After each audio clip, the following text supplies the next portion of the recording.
സർവമയം എന്ന് പറഞ്ഞ സിനിമയിൽ ഡോക്ടർ റാഫേൽ എന്ന് പറഞ്ഞ ക്യാരക്ടർ നിവിൻ പോളിയുടെ ക്യാരക്ടറോട് പറയുന്നൊരു വാചകമുണ്ട്. നല്ലൊരു ഉറക്കത്തേക്കാൾ മികച്ചൊരു മരുന്നില്ല എന്നുള്ളത്.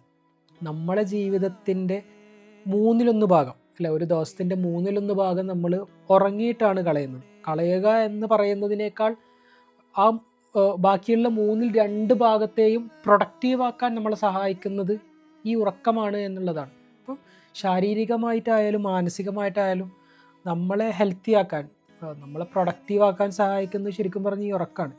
ഉറക്കില്ലാതിരിക്കുക എന്ന് പറയുന്നത് വളരെ ബുദ്ധിമുട്ടുള്ള കാര്യം. ഒരു മനുഷ്യന് ഒരു ദിവസം ഉറങ്ങാൻ കൊണ്ടിരിക്കാൻ പറ്റുമായിരിക്കും, 2 ദിവസം ഉറങ്ങാൻ പറ്റുമായിരിക്കും.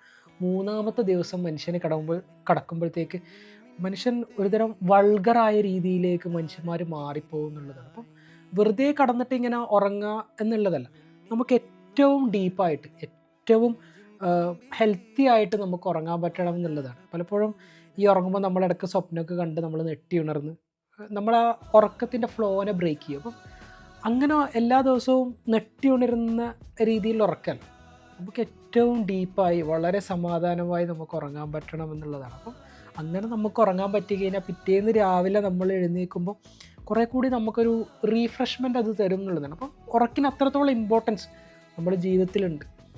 അപ്പം നമുക്ക് ഉറങ്ങാൻ പറ്റുന്നില്ല എന്നാണെങ്കിൽ നമ്മൾ ശരിക്കും പറഞ്ഞു കഴിഞ്ഞാൽ ഒരു കൺസൾട്ടേഷൻ അതിന് അത്യാവശ്യമാണ് എന്നുള്ളതാണ്. നമ്മുടെ ശരീരത്തിൻ്റെ രോഗം എന്നുള്ളത് പോലെ തന്നെ മനസ്സിൻ്റെ ഈ പ്രശ്നങ്ങൾ നമ്മൾ അഡ്രസ്സ് ചെയ്യണം എന്നുള്ളതാണ്. അപ്പം thank you so much. Keep smiling by heart, not only by lips.